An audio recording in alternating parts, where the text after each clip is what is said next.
ये आपका परिक्रमा मार्ग है और इसी से सटा हुआ आपको प्लॉट में दिखाने जा रहा हूँ। जय श्री सीताराम।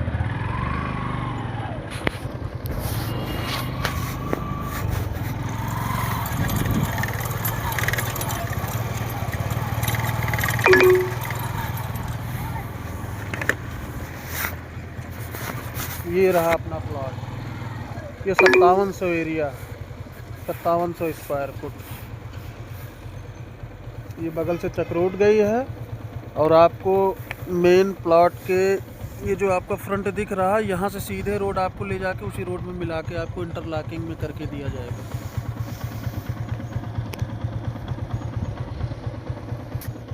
मंदिर की दूरी यहाँ से 1.5 किलोमीटर है और ये गौमुखी प्लाट है। ये बिजनेस पर्पस के लिए 1 नंबर प्लाट है। गौमुखी प्लाट बहुत अच्छा होता है बिजनेस के लिए।